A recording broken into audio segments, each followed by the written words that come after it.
Hello everybody! For today's Maggie Holmes Monday layout, I'm going to play along with this week's Becky Flex sketch over at A Cherry on Top. I'm also going to include some lovely, beautiful flair from Scrap and Happy Studio on my layout today. I am going to do another page from the Tea Party. So this will be page number 3, and I think I'm going to have 2 more pages, and then this event will be finished. I have chosen my papers that I want to use. They're from a wide variety of Maggie Holmes collections.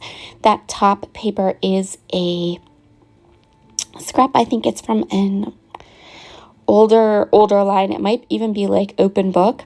I am going to fussy cut some of the little teacups and saucers from this page, from this strip of paper. I have been taking and including a couple of those little fussy cut teacups and teapots from that one sheet of paper and using them as a cohesive element throughout the pages for this event.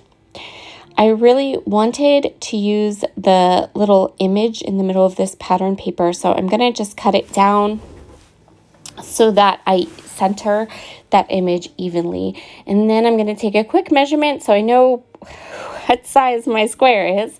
And then I'm going to go ahead and I'm going to cut a square that's just a tad bit bigger than that kind of lacy image. I don't know what that is exactly. And then I'm going to go ahead and mat the whole thing on this bold, beautiful pattern paper. This pattern paper is from Flourish. It's from the collection of the papers that went with Flourish that were only available at scrapbook.com. And so that's going to be my basic layout design right there. I'm just going to mat my photos in this light kind of minty green paper from, I want to say this is a road trip paper, maybe. I don't remember. Again, these are just papers from my stash. I loved the sketch for this week's Becky Fleck Sketch Cat Challenge because it included 4 photos, awesome sauce, and it also used a lot of pattern paper, which makes me super duper happy. So that's what we're going to do today. I'm just going to go ahead and mat this all of my photos onto this mint paper.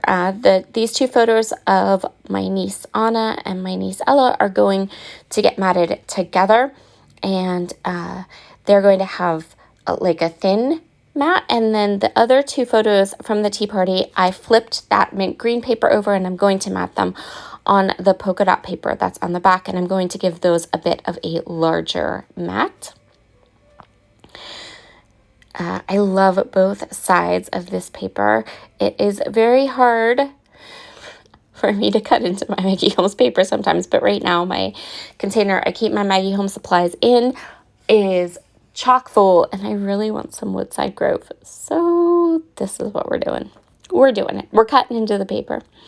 For these layers, I am using some tear tape from Spiegel Mom Scraps.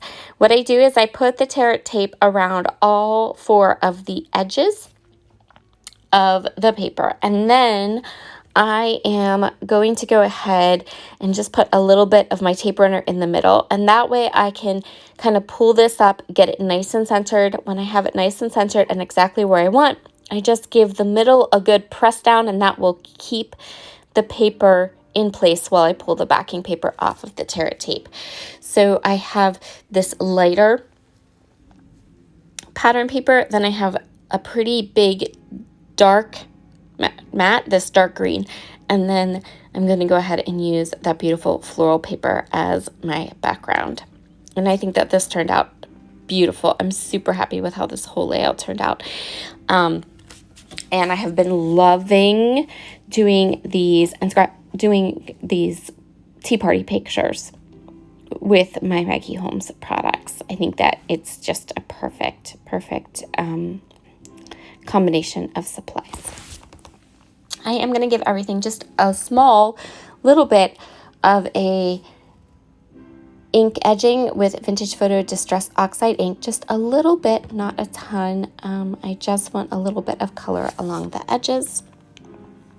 And then I'm going to go ahead and get these two papers into place on my floral background paper.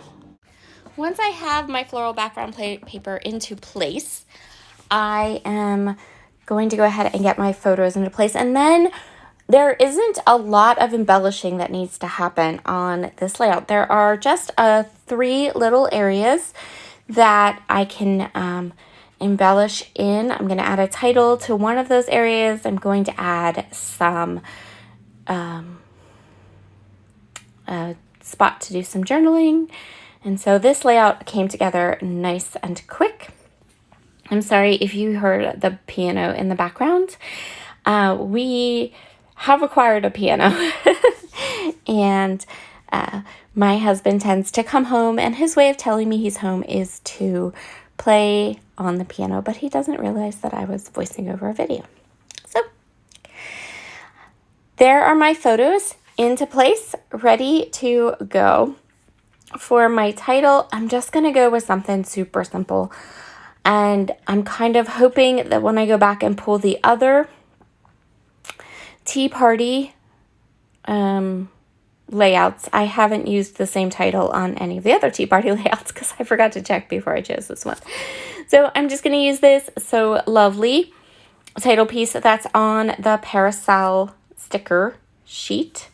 And I'm going to tuck it in down at the bottom. Now, this is where it's going to stay, but fortunately, it's because this is an American craft collection, the stickers are not super sticky.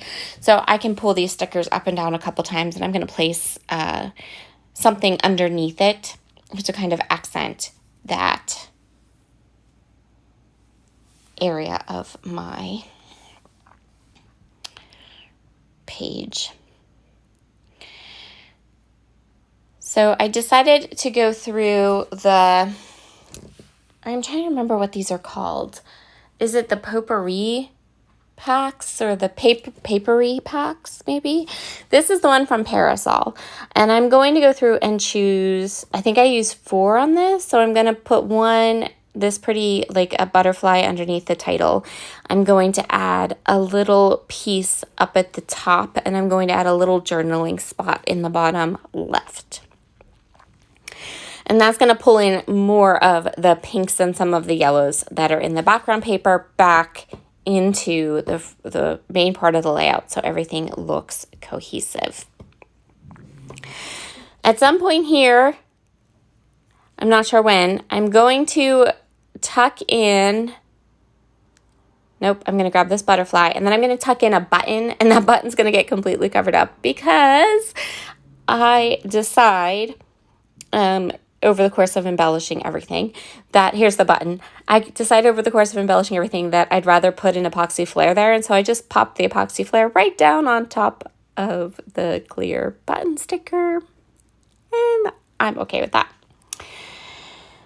So I am using this little piece here. It's not a tag, it's just, it looks like an arch, and it's going to be perfect as just a layering piece behind a little bit of an embellishment cluster right here. So I'm using some of these pretty flowers. This is these parasol stickers. I just got them from a Cherry on Top, and I've already used, I'm going to use quite a few of them on this page. I am having a bit of a Maggie Holmes stash situation where I have all this paper, but I am running low on icons like flowers and butterflies, because that's what I grab for the most, right? So I ordered a couple little sticker packs that I didn't have, just to try to be able to use up some more of the paper. So I'm going to go ahead and add 3 of the epoxy flares. I kept these aside, and I'm going to use them on my next Maggie Home Monday layout again as well, to go with the tea party pages. So I'm just going to find some little places you can see there. It just worked. It worked so much better than the button. I had kind of forgotten I had them when I put that button there, and then when I remembered about them, I was like, oh, well, we'll cover the button up. I do try to move it around. Like, see, I'm trying to move it. I'm trying to be like, no, I don't want to cover the button. I'll put it over here. No, I'll put it over here. No, yeah, it's going to cover the button. Yeah, well.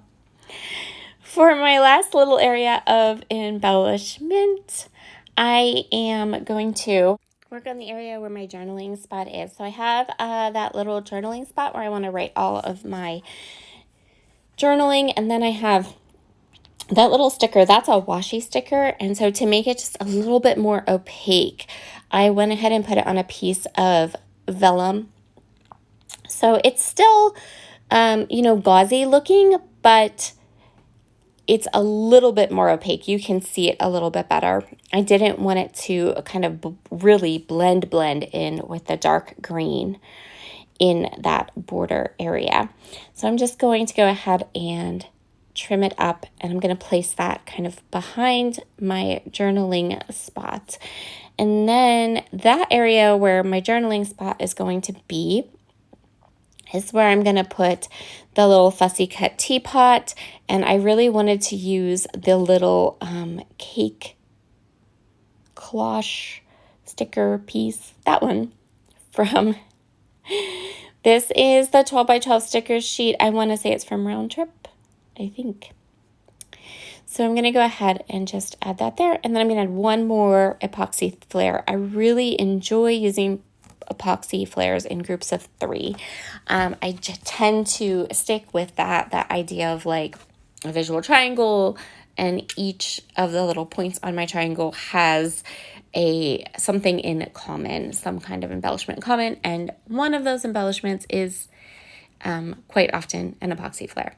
I do grab one more little butterfly sticker to place up at the top right there. And that's where we call this layout all done.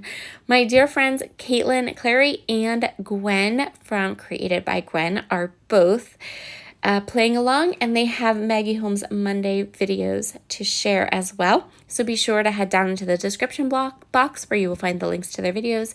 And I hope you all have a wonderful Monday, and I'll talk to you again soon. Bye.